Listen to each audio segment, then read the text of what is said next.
Assalamualaikum warahmatullahi wabarakatuh. Saudara-saudara mahasiswa PMI yang bahagia, mudah-mudahan selalu berbahagia, tidak berbahagia pun segera berbahagia. Hapus berbagai kesedihan masa lalu, kita berlindung kepada Allah dari kesedihan masa lalu dan juga kecemasan masa yang akan.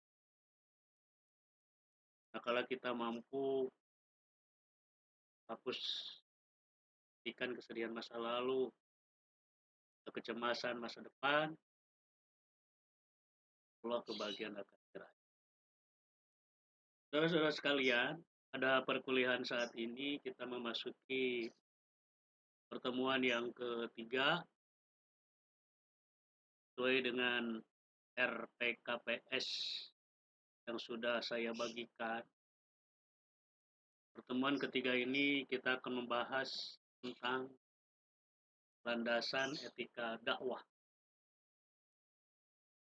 Nah, apa itu landasan etika dakwah? Landasan itu apa? Pertemuan sebelumnya kita sudah mengurai tentang etika dakwah dan sampai ke pendekatan. Nah, kali ini kita coba tentang landasan. Landasan ini kurang lebih dipahami sebagai pemikiran-pemikiran, argumen-argumen, alasan-alasan. Sengaja kita kumpulkan, sengaja kita gali, tidak lain tujuannya adalah untuk mengokohkan keberadaan etika dakwah. Kalau etika dakwah penting tidak penting itu bergantung pada berapa kuat argumentasi yang kita miliki. Kalau dalam teori pemasaran barangkali berapa penting sebuah produk dipasarkan, maka itu bergantung pada seberapa seberapa hebat bisa diterima dan meyakinkan, itu tergantung pada bagaimana orang menjelaskan, meyakinkan bahwasanya produk ini memiliki nilai guna dan manfaat yang besar ya bagi kehidupan seseorang di masyarakat. Seperti itu juga misalnya agama kita pasarkan, agama kita sosialisasikan dan perkenalkan, berapa jauh itu bisa diterima dan dianut itu bergantung pada seperti apa argumen-argumen, alasan, pikiran-pikiran yang mendasari. Ini ini adalah suatu hal yang penting. Jadi sebelum jauh-jauh melangkah, urai panjang lebar tentang bagaimana etika dakwah itu tidak kalah pentingnya menyampaikan, menggali, memaparkan satu pikiran-pikiran, dasar pemikiran, pokokkan keadaan. Saya menulis ada beberapa hal yang bisa dijadikan landasan untuk etika dakwah. Yang pertama, landasan teologis, landasan yang bersumber pada imanan dan keyakinan, ada bersumber ajaran, terutama kitab suci, Al-Quranul Karim, dan juga hadis Nabi Shallallahu Alaihi Wasallam. Pertanyaannya barangkali untuk landasan teologis ini, apa sih? Apa benar etika dakwah yang merupakan katakanlah bagian dari keharusan berdakwah ini dibicarakan dalam ajaran agama Islam? Kalau ingin mengatakan ya, ini harus kita tunjukkan, harus kita buktikan kebenaran ini melihat beberapa rumusan. Baiklah, langsung landasan yang pertama ini landasan teologis saja. Ada beberapa landasan memang. Yang kedua historis, tiga filosofis, keempat sosiologis, mau juga landasan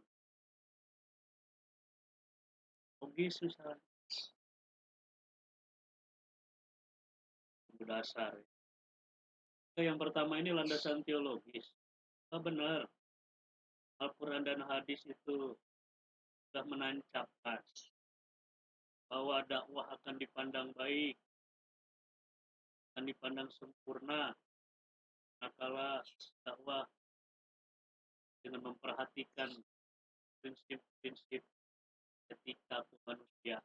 Yang namanya etika ini erat kaitannya dengan masalah hubungan antar manusia. Jangankan ke manusia, kalau dalam Islam kan pada hewan, binatang pun ada etikanya. Bahkan dalam berbagai kehidupan ada etikanya, apalagi di sini adalah dalam melangsungkan dakwah Islam. Barang itu ada etika. Etika itu ciri manusia yang berbudi, yang beradab. Ini saya tulis ini ada beberapa ayat, di antara lain surat Al-Baqarah 256, kemudian surat Al-Imran 159, kemudian surat An-Nahl ayat yang 125, itu beberapa ayat yang tercantum dalam. Apakah hadisnya ada? Tentu hadis-hadis Nabi juga berisi tentang tuntunan dan tauman, panduan. Itu banyak di dalam beberapa hadis. Beri yang lain menunjukkan pada bagaimana dakwah itu seharusnya dan sebaiknya dilakukan supaya hasil yang dicapai juga menjadi lebih baik. Harus disempurnakan. Saya tertarik dengan surat An-Nahl 125 dulu. Ayat ini berbunyi, A'udzu billahi minasyaitonir rajim. Ud'u ila sabili rabbika bil hikmati wal mau'izatil hasanah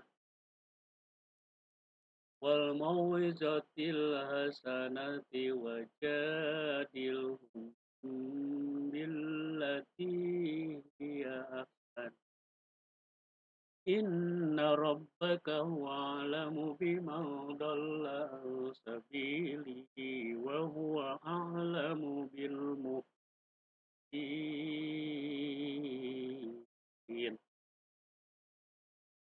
Apabila diterjemahkan kurang lebih, ud'u, ajaklah, serulah, ila sabili rabbika, kepada jalan Tuhanmu, bil hikmati, dengan cara-cara yang hikmah, wal mau'idotil hasanah, dan dengan nasihat yang baik, wajadilhum billati hiya ahsan, dan berdebatlah, bermujadalah, berdiskusilah, allati hiya ahsan, dengan cara-cara yang lebih baik, yang lebih unggul. Inna rabbaka, sesungguhnya Tuhanmu, huwa a'lamu biman dhalla an sabili, dia lebih mengetahui siapa orang yang tersesat dalam jalan hidupnya. Wa huwa a'lamu bil muhtadin, lebih mengetahui siapa yang mendapatkan petunjuk di dalam. Nah, dari sini kita melihat, saudara sekalian, ayat ini memang kadang disebut ayat dakwah. Sudah pasti ayat dakwah, maka etika dakwah bagian dari dakwah, sudah pasti juga akui sebagai ayat. Yang disebut juga ayat metode dakwah. Jadi ada beberapa aspek atau unsur dari dakwah ini yang bisa diambil atau berpijak pada karena hal satu dua. Diawali dengan fi'il amrin, fi'lun amrin, ud'u. Dari kata da'a, yad'u, da'watan, kemudian ud'u, la tad'u, mad'uan, mad'uan, mad'au, mad'au, mid'au. Ad'u dan fi'lun amrin dalam kaidahnya al-aslu fil amri lil wujub. Asal suatu perintah itu menunjukkan pada wajibnya sesuatu itu dikerjakan atau dilakukan. Jadi kalau dari dimensi etika, terus ini menjadi spirit pertama bagaimana seorang muslim seharusnya melaksanakan tugas dakwah. Kalau memerintah pasti malayu tabu ala fi'lihi mayu ala. Kalau kenanya ke hukum wajib itu akan mendapatkan pahala.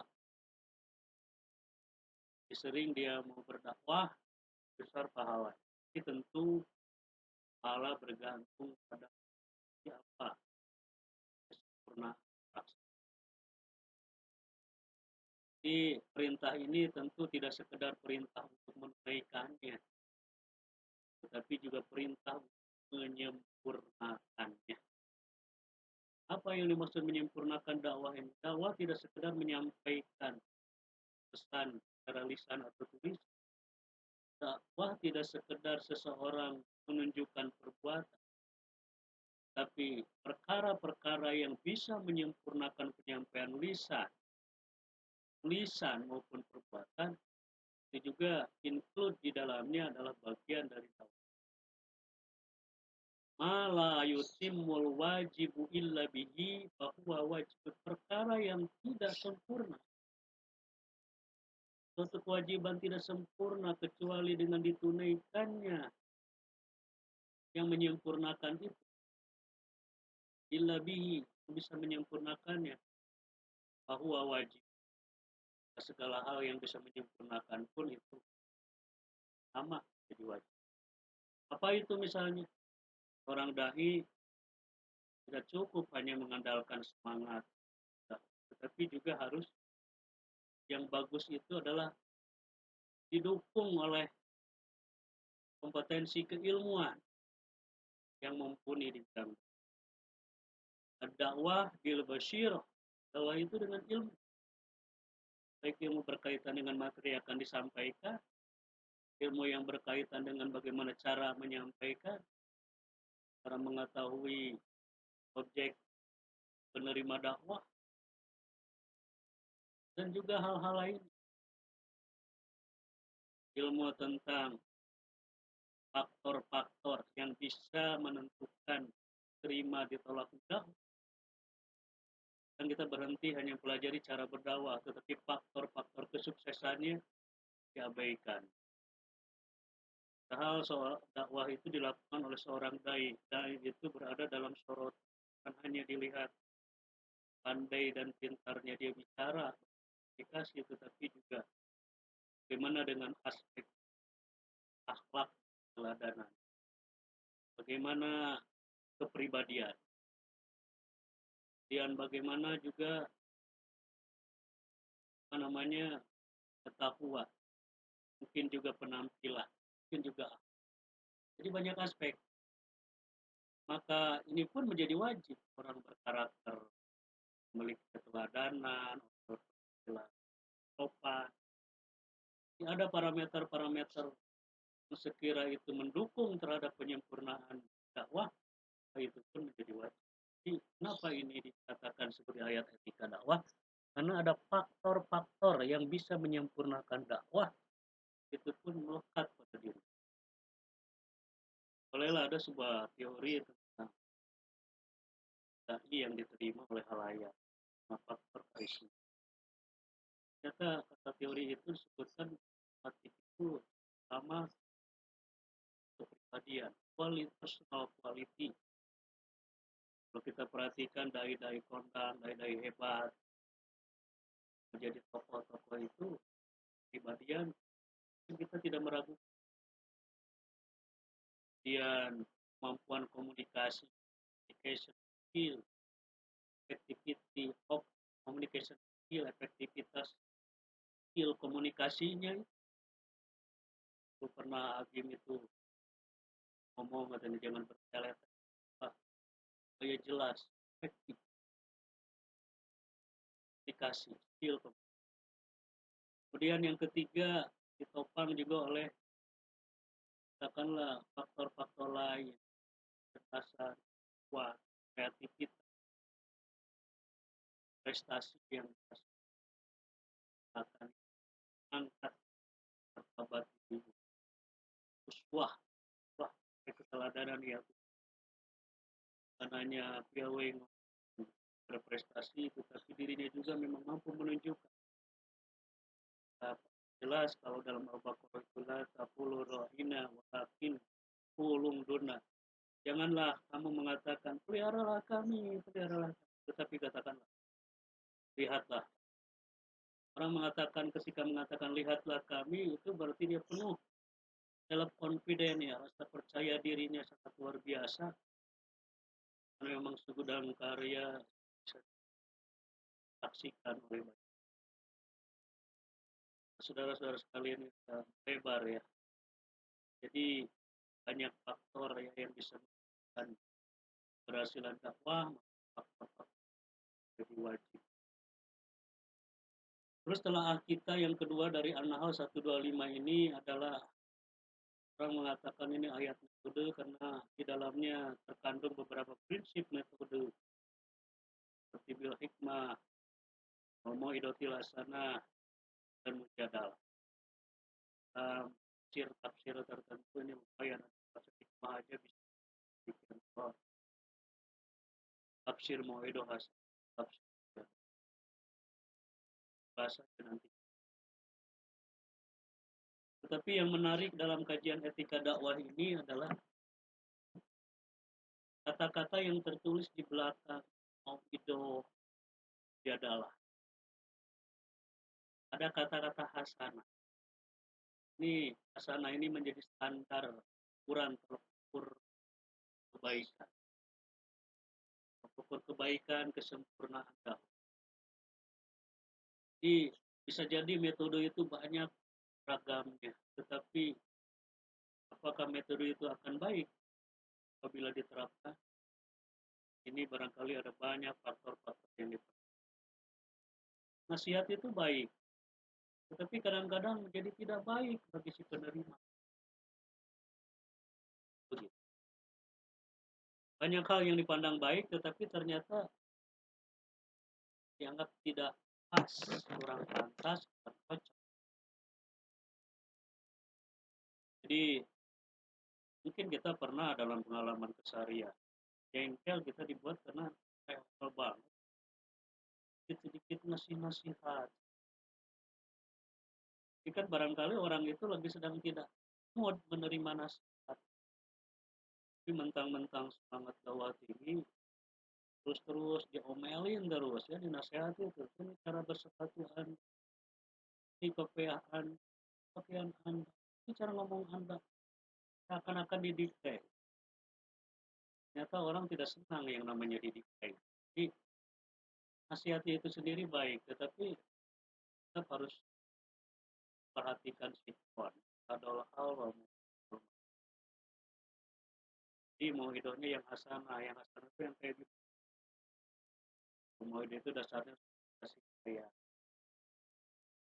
dan kelembutan, kan apalagi istilah di kelas dendam ya kasih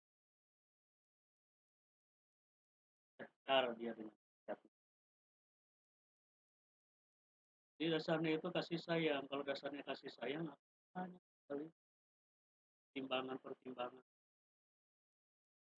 mungkin dia perhatikan dia dari waktu apa memberikan nasihat, dia juga akan pilih di kata-kata yang pas, yang dia juga mungkin akan pertimbangkan bagaimana cara memberikan kejelasan terhadap dia, secara bertahap, baru tahap dakwah itu kalau belum waktu saya tidak ya mungkin pakai cara dalam memberikan pengajaran harus jelas bagaimana upayanya, bagaimana umpamaan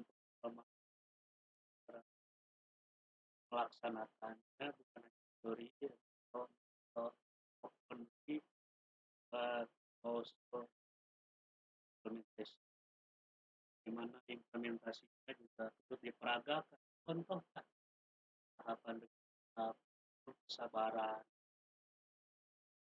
saat itu pasti si penyampai itu dengan besar orientasi utama adalah pesan ikuti bisa oleh yang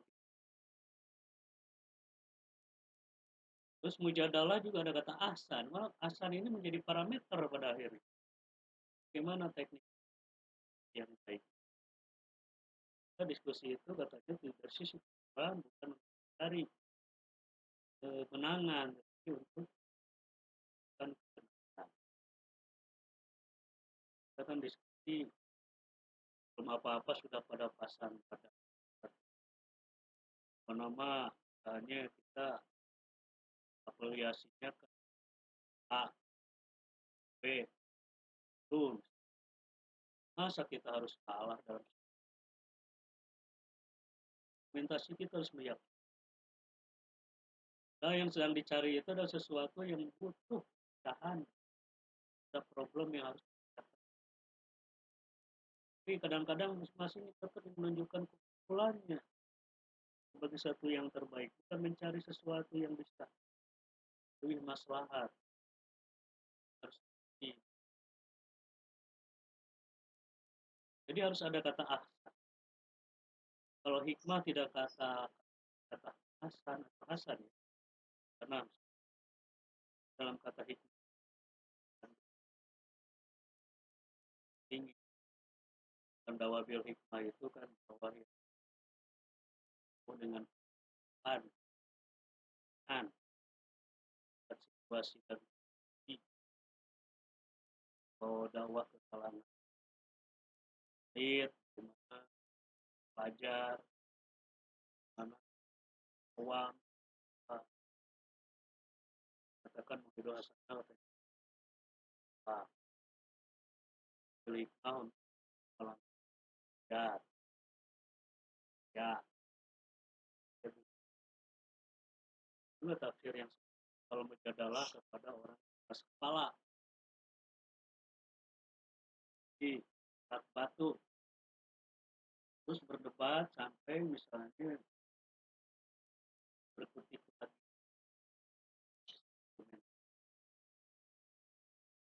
lagi misalnya berdebat membahayakan dirinya jadi misi dakwah ini datang berdebat menyelamatkannya dari tentang berbagai macam dokumentasi yang ia keluar alasan-alasan tes diuji berapa kuat berapa dia cukup dengan Madegan dan keputusannya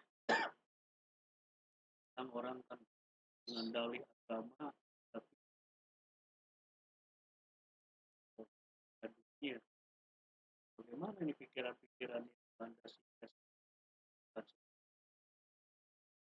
perhelatan ini luar biasa sih orang dai datang dan berdiskusi dengannya bersiap dengan berbagai argumentasi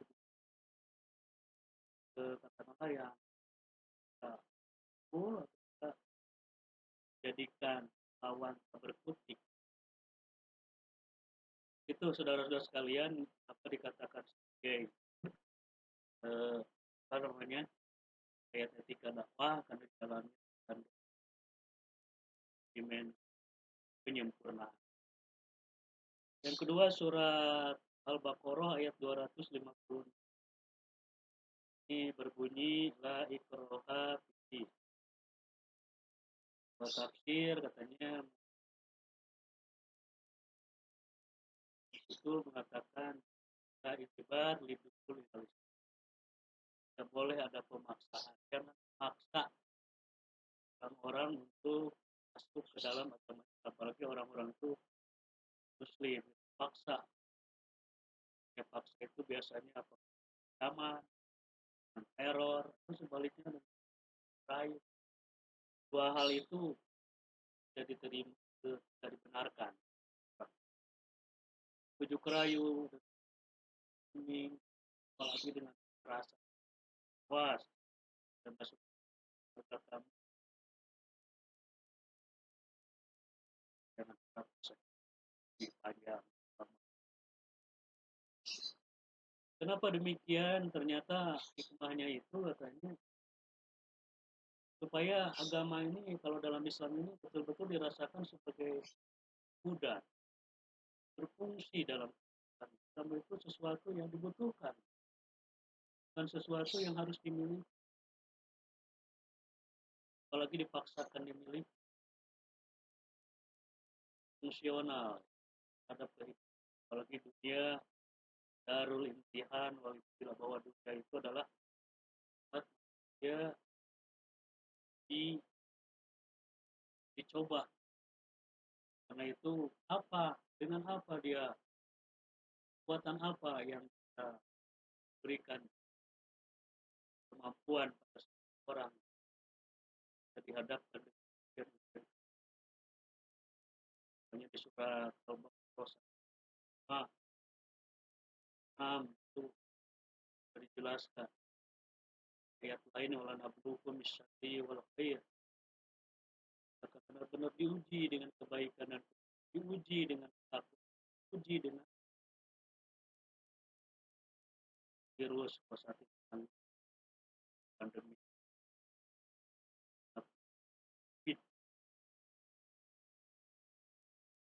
Aku tidak makan karena efek pandemi, misalnya PHK lah, dia beli menurun, menuju laparan, aksi minal awal, kekurangan harta, rot, buah. Hmm. Kalau dia tidak punya sandaran yang jelas, agama ini hadir dari kekuatan bisa Basyiris Sabi, ini sabr.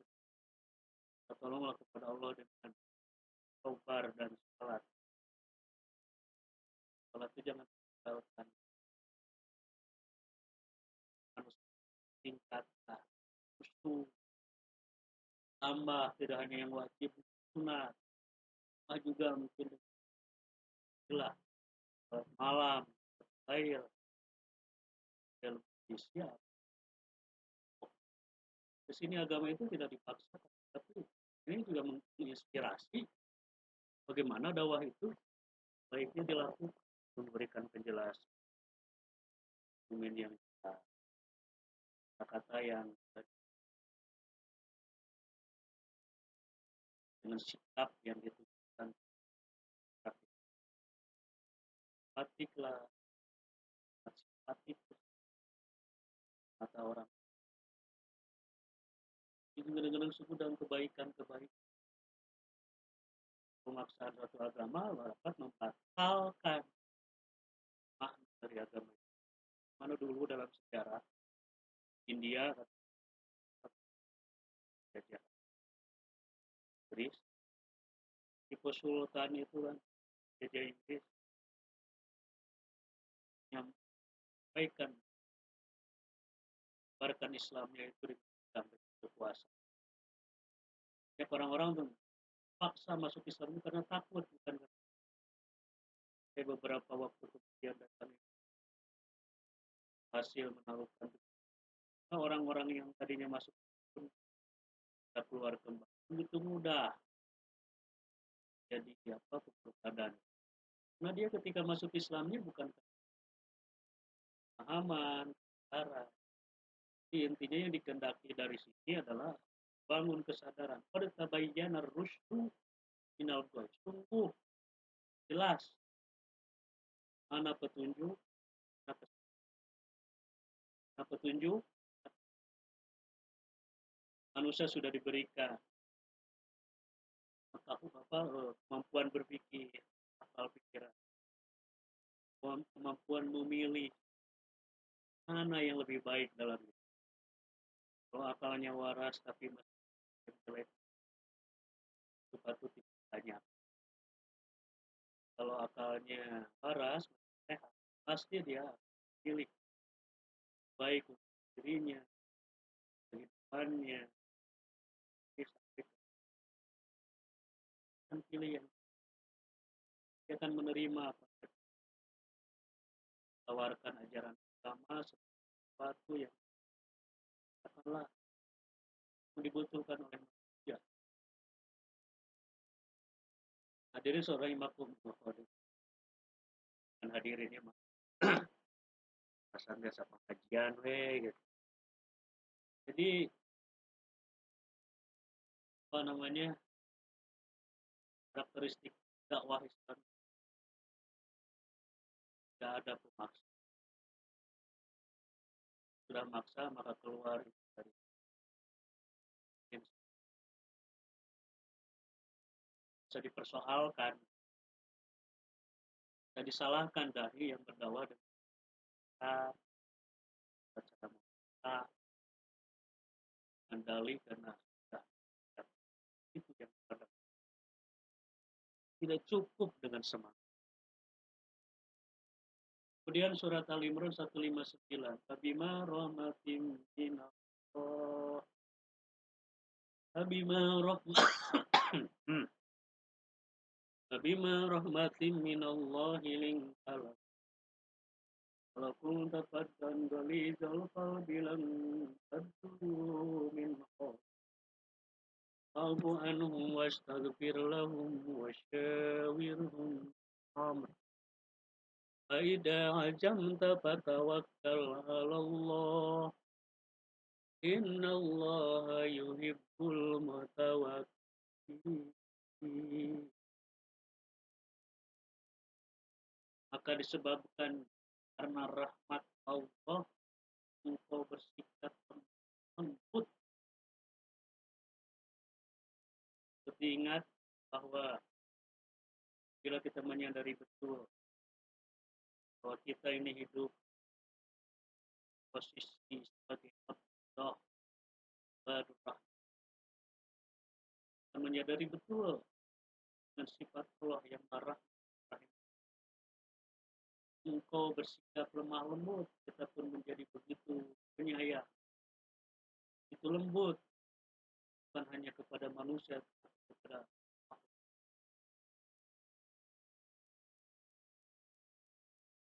kalau kunta faddan, seandainya engkau faddan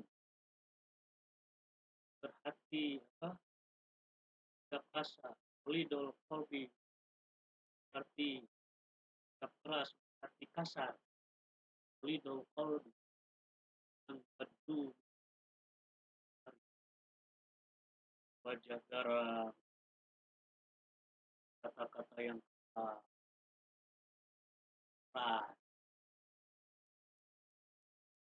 yang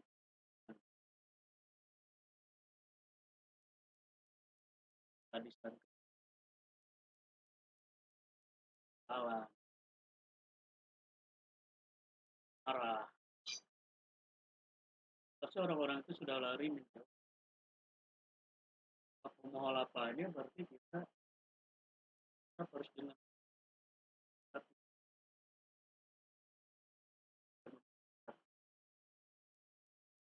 marah, saya tahap pertama itu kan. Jadi ini sudah menjadi rumus. Ada dakwah itu ya, selama ini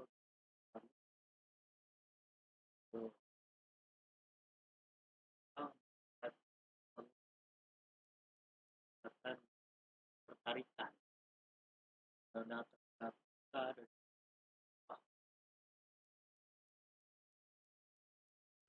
mudah menyentuh. Itu artinya biarkan dia supaya bisa menilai siapa maksud baik kita, tujuan kita, kaidah itu syukurul maghdubi alaihim baik. Iya, inginkan kebaikan. Dia tahu kalau kita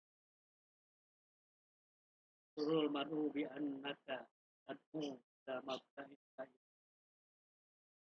Orang menyadari bahwa dia itu mengajak bukan kepada kepentingan pribadi, tapi yang prinsip mendasar itu sudah salah emosikan diri barangkali yang dinilai baik, tujuan-tujuan real dan tujuan. Coba tunjukkan aja ketika staff ini dalam dakwah akhir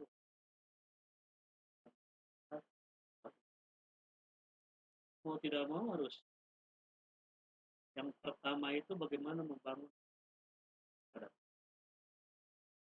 hanya yakin bahwa dia seorang yang tampilan dia hadir dengan sikap komunikasi sungguh-sungguhan. Ini pribadi yang macam ini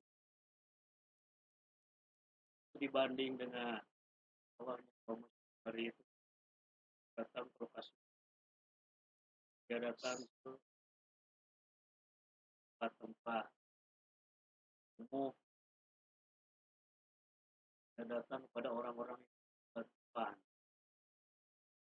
dia tidak banyak, dia langsung menunjukkan sikap empati dan pedulinya terhadap orang memerlukan bantuan.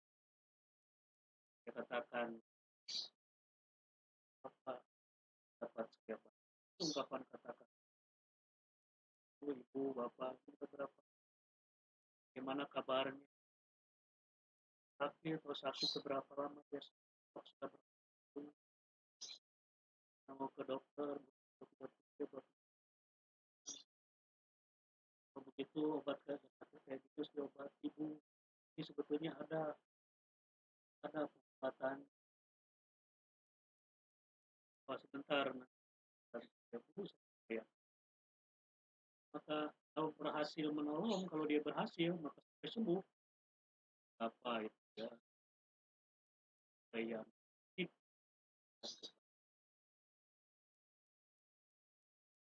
di kita akan tidak hanya omongan dalam itu adalah wujud nyata, wujud real dari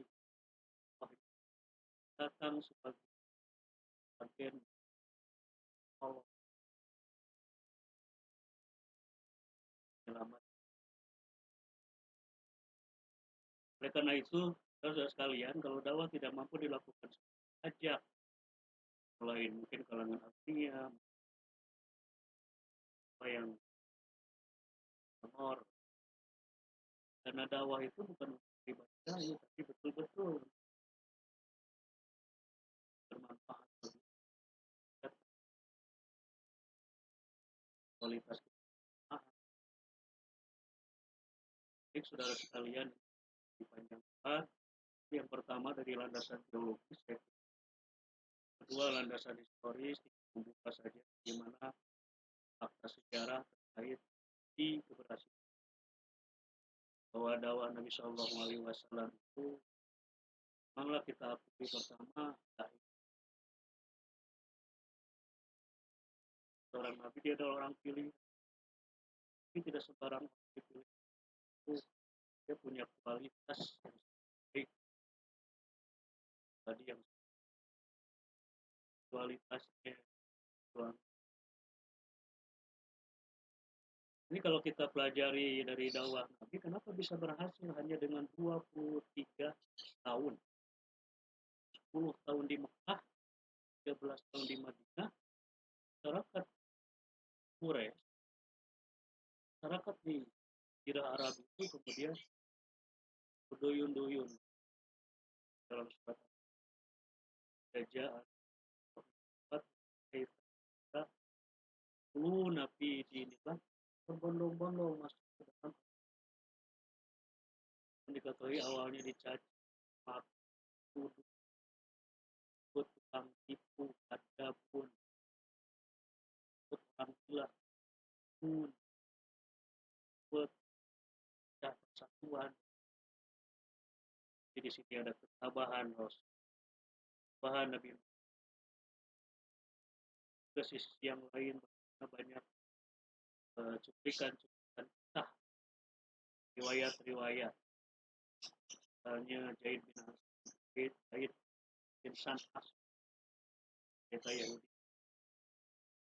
di mana seorang buta baru dikasih makan dia masuk, di mana Suroko bermaksud Nabi dia masuk, di mana orang-orang tadinya membenci berbalik berbalik arah 180 derajat. Umar bin Khattab tadinya bermaksud bunuh Nabi kemudian balik arah menjadi cintai Nabi dan bahkan ini banyak contoh-contoh barangkali kalau dikumpulkan apa saja keberhasilan dakwah. Apa kuncinya? Saya menyebut di siapa itu kedua saja rahasia keberhasilan dakwah Nabi. Pertama keteladanan, kedua konsisten. Ya kita coba buktikan keteladanan Nabi itu seperti apa. Kemudian konsistensi, benar nggak konsisten? Ya, Nabi itu satunya kata dan buat apa yang dikatakan itu yang there is no good in concept, tidak hanya bagus dalam in communicate, tidak hanya bagus dalam verbal, dalam kata-kata, but it is also good in implementation, in communication it, juga dalam mendakwakannya, bagus juga dalam implementasikannya, contohkannya, sehingga apapun yang ada dalam diri Nabi ini telah berkata, "Sallu kama ra'aitumuni." Berapa kalian bagaimana kalian melihat aku sholat? Awalnya Nabi mengajak ke sholat. Kemudian bagaimana sholat itu? Jelaskan. Sholat ini sebagaimana kalian melihat. Lihat. Tidak dikarang lagi. Orang kan bertanya, mungkin tertarik dengan sholat. Tapi bagaimana praktekan? Sampai kini kalau bicara tentang sholat, kita disebutkan praktekan sholat kita di Muhammad SAW. Oke, saya kira aja banyak kita ada buku-buku yang sudah banyak menulis, misalnya keteladanan Rasulullah dalam berdakwah, buku yang berikan pengantarannya